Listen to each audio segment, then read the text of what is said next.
skills, ability, merit, and these things must be restored if Nigeria has to go forward.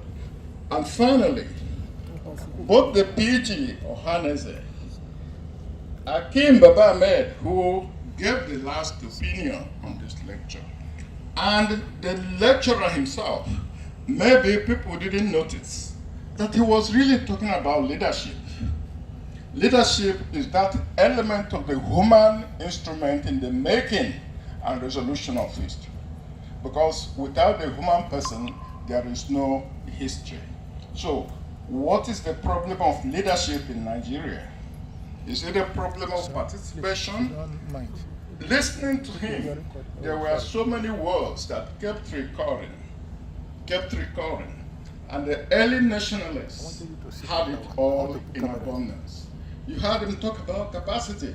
Take a look at those journalists who owned those newspapers. They were the proprietors at a time when the level of education in Nigeria was not anything to think about. If they did not have capacity, would they be able to do all of that? The education, the drag that moved them. So, in Nigeria today, we are still debating whether people with school certificates, whether people with primary school can be president, can be this, can be that. In a country where millions of people have very good qualitative higher education, both in the north, in the south, in the west, and everywhere. We are surprised that we are still debating those things. The lecturer gave us an anecdote about Mr. Eric Maria Remarque. That was the author of All Quiet on the Western Front. I know because I was ambassador in Switzerland. I was permanent representative of Nigeria to the United Nations office in Geneva. And I came across the memories of this German gentleman who wrote this book. He was born in Onnersbruck, Germany in 1898. And he died in Locarno, Switzerland. That's how I came to know, in 1970. Precisely the year the Nigerian Civil War came to an end, was fought, and it came to an end. And the lesson of All Quiet on the Western Front is participation. Participation in power, recognition, participation in government. It is not about the liquidation of order. It is not about irredentism. It's not about separation. This brings us to the leadership that will build Nigeria. Today, for my own personal satisfaction, I can say, this is me. Nobody should agree with me.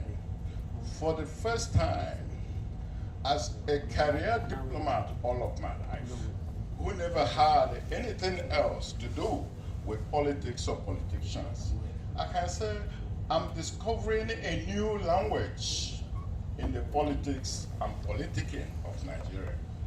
I'm now hearing some person talk about the national project. So he becomes the national project. It is no longer an Igbo project. It should not be a Yoruba project or a Northern project. It should be a Nigerian project. And this person has to have capacity. He has to have that capacity both in the physical and in the mental sense of capacity. He has to have that patriotism to hold Nigeria together, bring it back together and hold it there. He has to have vision. He has to have transformational spirit and the ethos that lift all of us up instead of bringing some people down and only those who are in the corridors of power, we call them the successful political elite. They are the only people who seem to be enjoying a country that is so endowed. Other countries feel jealous about Nigeria. I can say that authoritatively. But then, I will conclude with a Rwandan lady who told me in Geneva when Nigeria was being given some precedence over other smaller countries. She rose up and said, no, they shouldn't do that. That importance is not a matter of size. Importance is the matter of what you do with the size you have, with the potentials you have given, with the resources and endowments. And with this new discovery going on, which Ambassador Hakeem Ahmed has referred to, we don't need to name names, but we know those who this new cap should fit, and we should put it on their head. Thank you.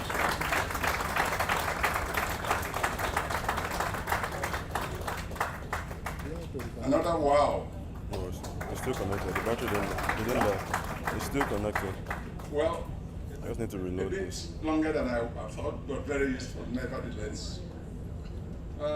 We are all getting tired, but I have never met a more patient audience than this. Everybody's seated here, and I'm very grateful for that.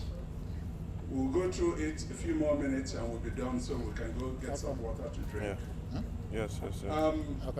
Let's navigate through the process by calling on Mr. Simon Reef to speak to us, and I plead that you make it shorter than the last one. Yeah, right. So that we can have some discussions within the audience. Thank you.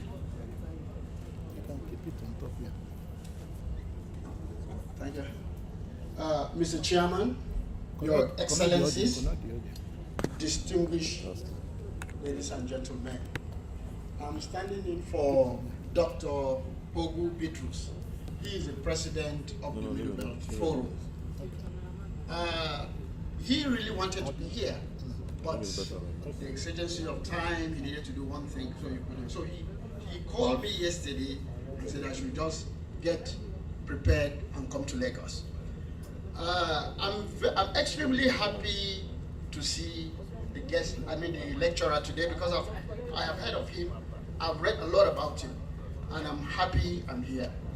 Well, when you are to talk after people that are well known and you are unknown, at least you should introduce yourself small.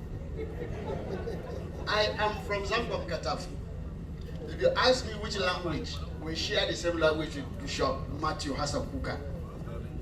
So, and my brief is that I was a lecturer at the Polytechnic for 6 years, then I went into the media.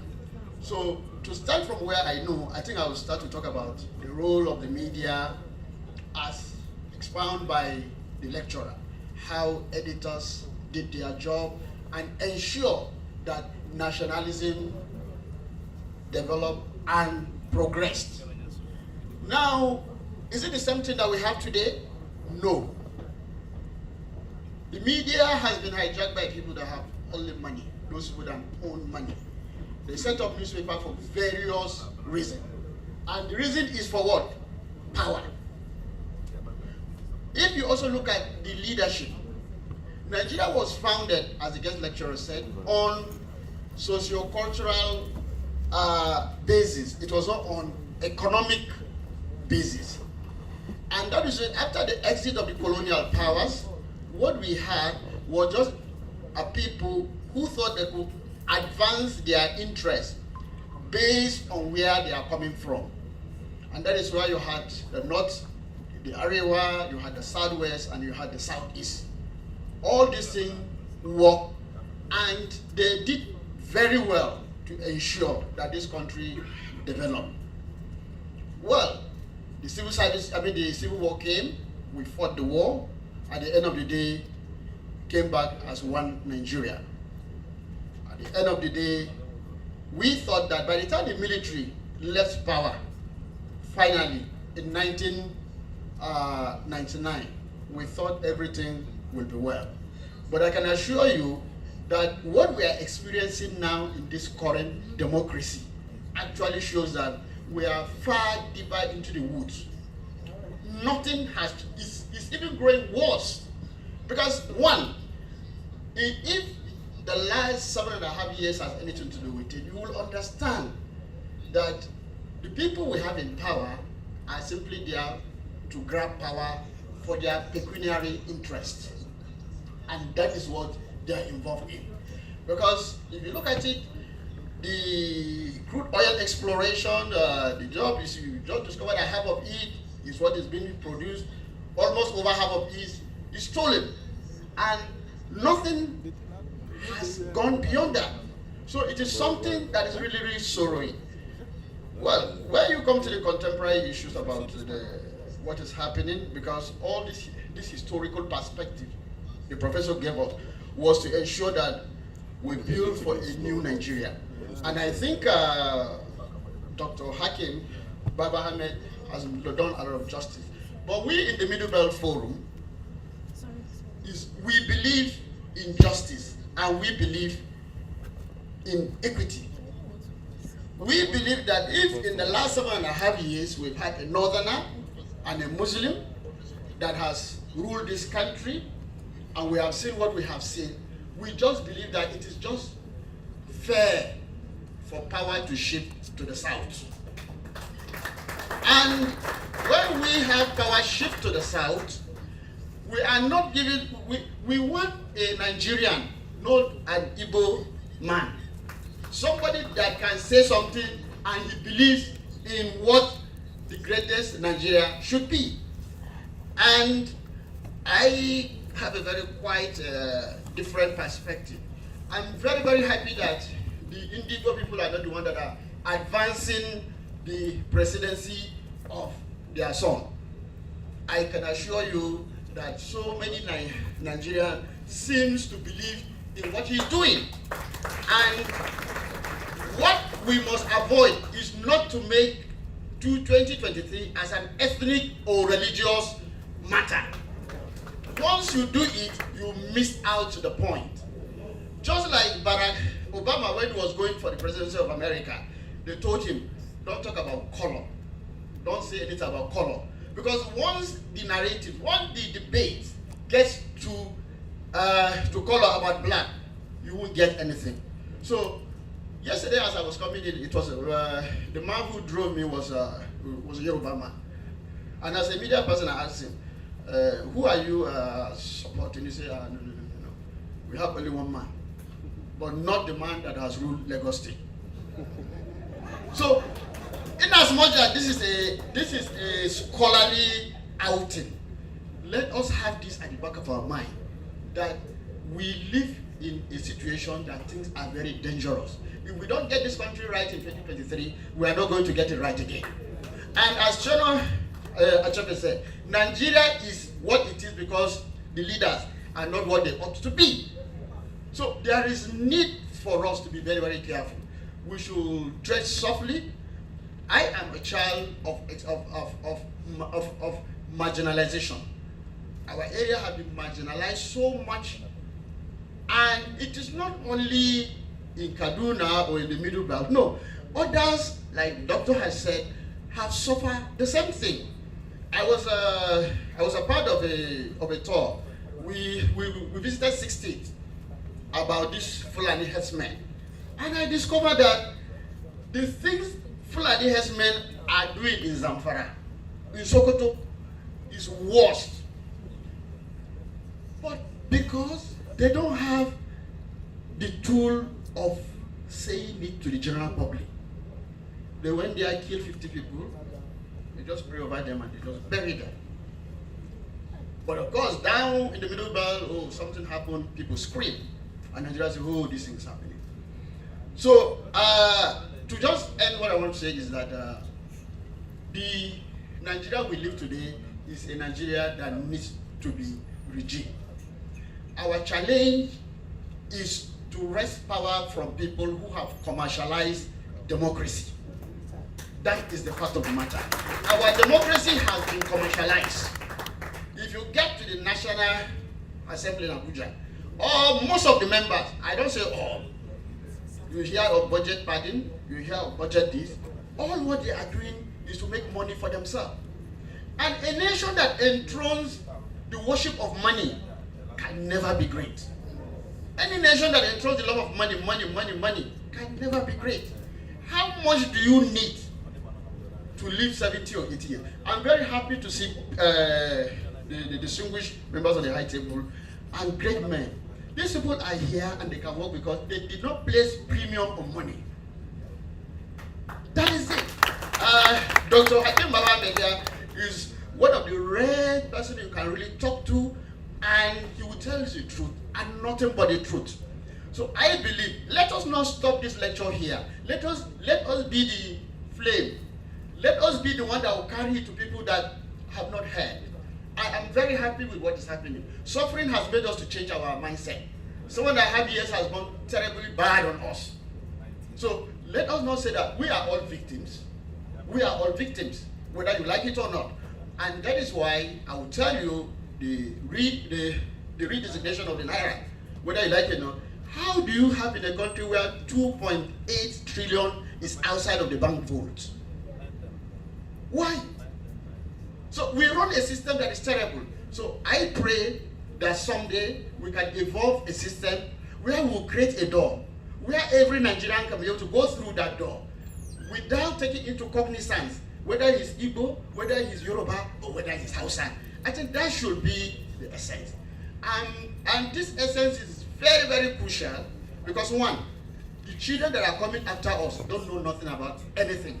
They are all about new social media, Twitter, stuff like that. They don't give a damn about it.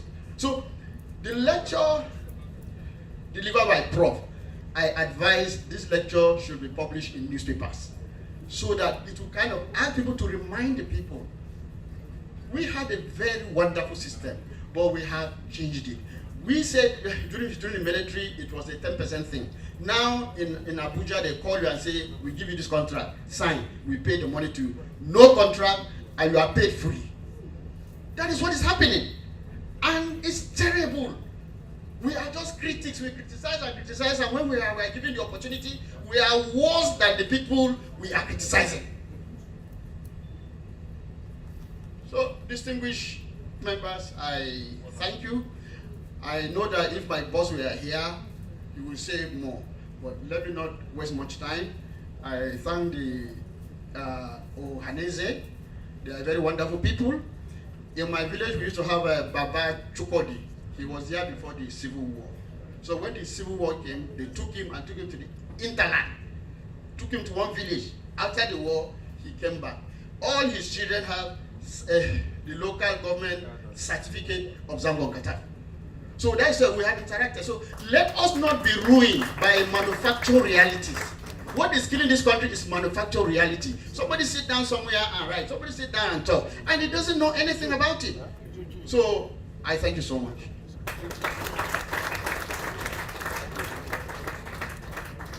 Thank you. In a short while, our father would speak.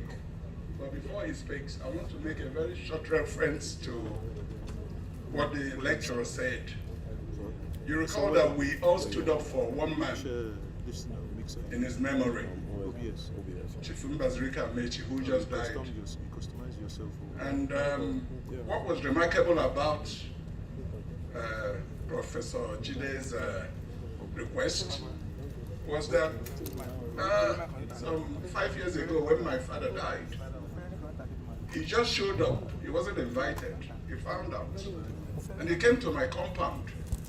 Those of you who read This Day, I wrote about it on the back page of This Day, where I said that this government our governments keep recognizing people who didn't add value to this country.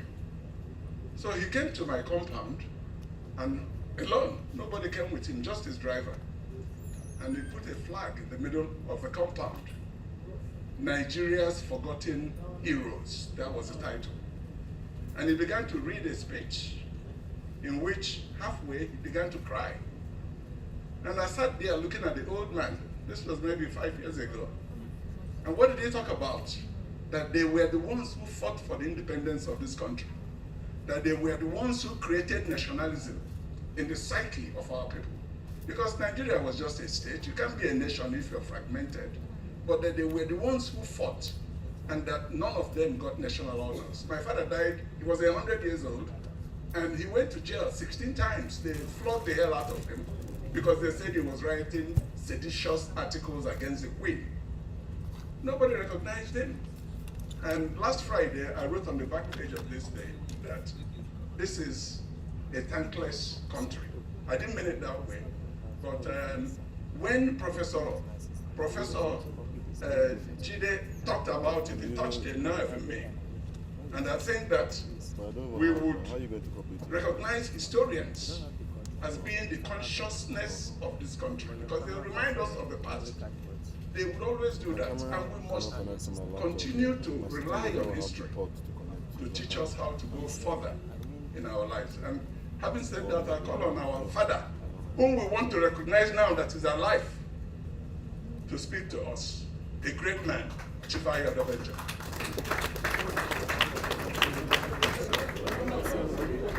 Legend himself. There's no port, so you cannot plug it. There's no port to plug that thing.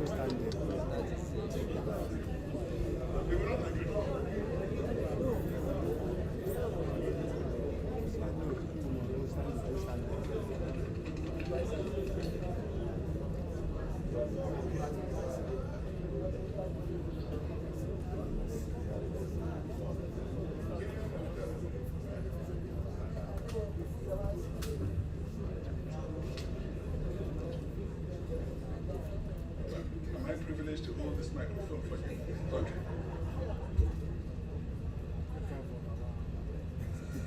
Mr. Chairman, distinguished citizens on the high table, I refer particularly to General Lukwe, who have been in this struggle for a long time with me, and with other distinguished Nigerians who are here. And I want particularly to be grateful and thank Mrs. Azikwe, who is here present, for me to acknowledge in her presence how her late husband inspired me politically.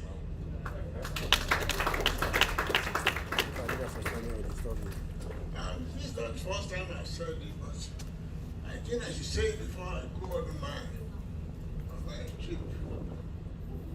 It was Dr. Azikwe who inspired everybody, and my leadership, I will know, acknowledge it to us that the old no leadership in politics in this country, other than Dr. Azikwe. I mean, traditionally, they fired Nigerian nationalism in the whole of West Africa, and that is why West African pilot shows show the light, and the people find a way. How many people of you do that? We committed this editorial in no memory. I've been buying the West African pilot when I was primary 5 in 1942.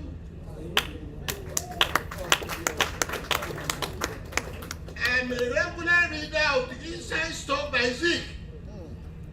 I committed it to memory. I buy with my pocket money, and so that is it. And I'm very happy you stood for Mbasika Amechi. He's the only living general which will stop for independence. I was very sorry when I heard that he died. He's the only man remaining in the East who can recollect how we fought for. And when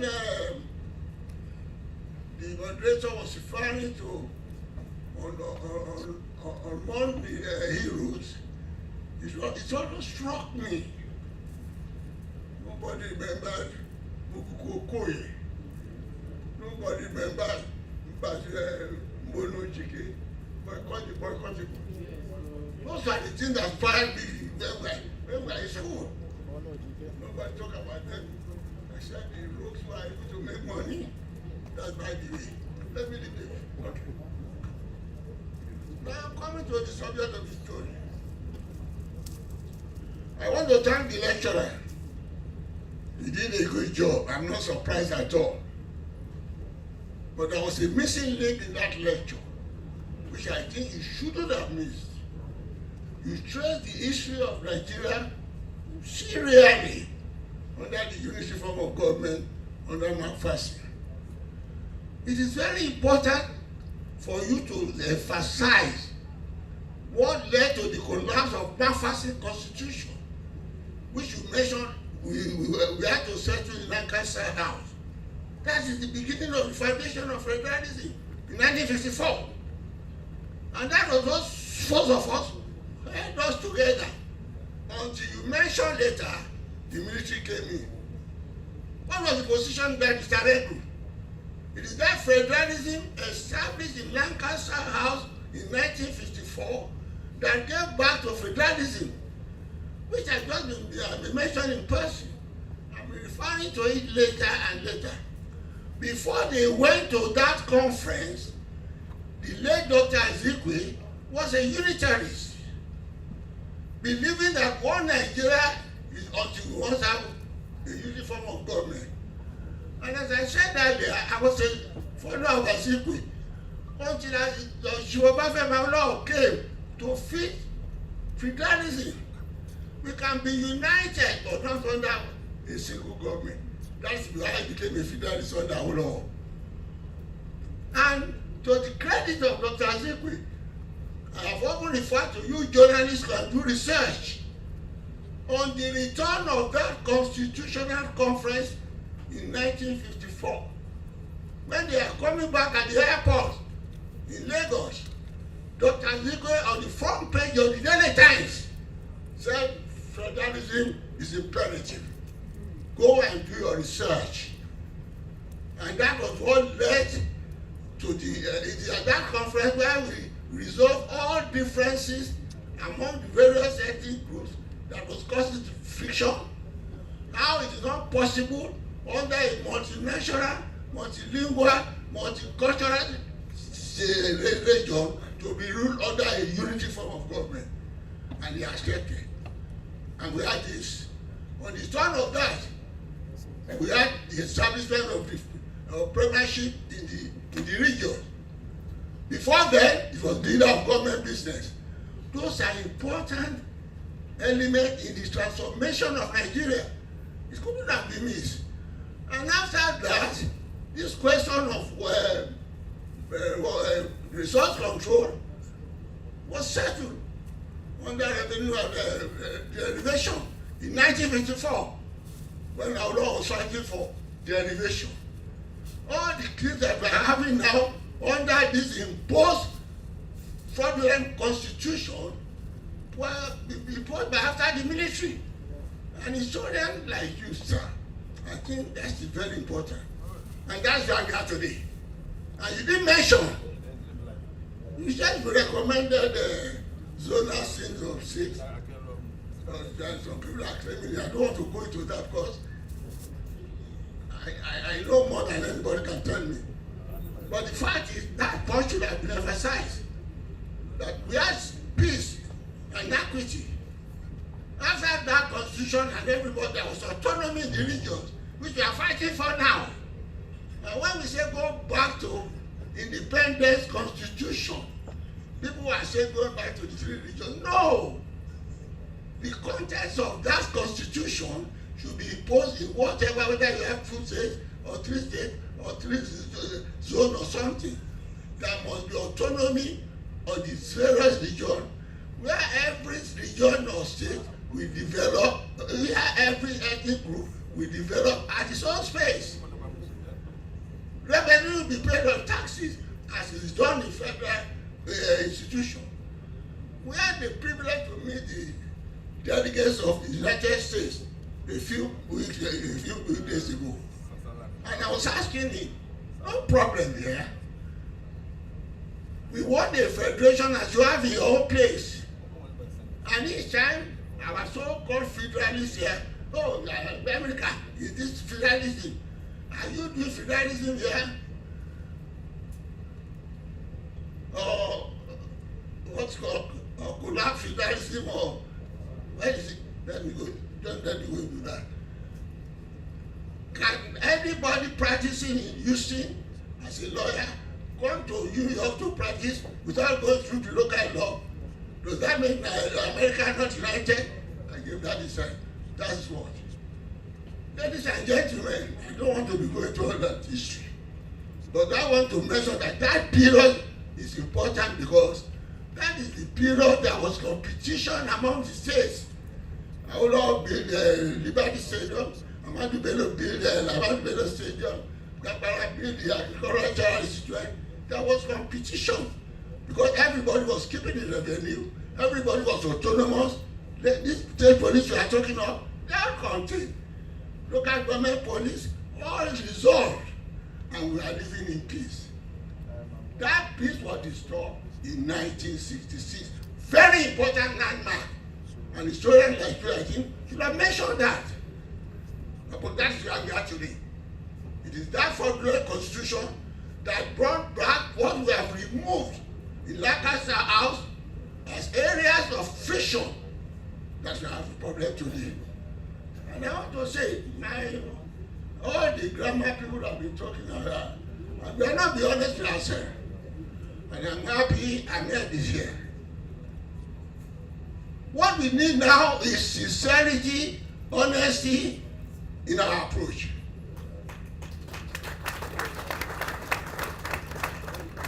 Honesty, sincerity in our approach. Not lip service to all Nigeria. Not lip service to we are here. I met this year, and when he came to greet me, I told him, I don't go because I have to give reply to you. No, we come here to tell ourselves the truth. I don't like each time we go to an assembly like this. Oh, Nigeria is one. Oh, is this? Everybody's talking lip service. Everybody be dishonest. How can a man come here and tell us, oh, we are not, we should come together and all that? Your boss, Anglo Abdullah, made a statement in 2014 that when the North asked it, they will have it for keep.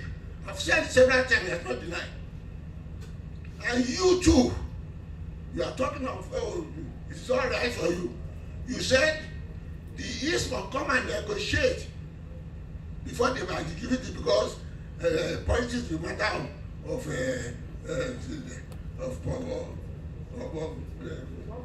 numbers.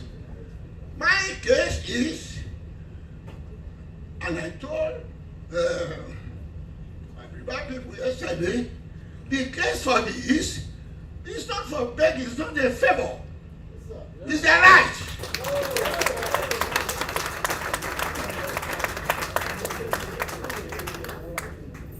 And each time I hear they should go around, particularly from Ahmed, they should come and negotiate because we have the population.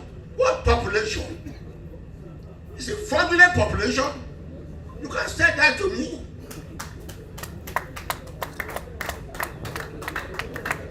No, allow me please. It's not a clapping matter.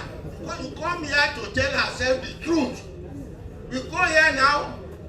I regard Ahmed as public relations officer of the North.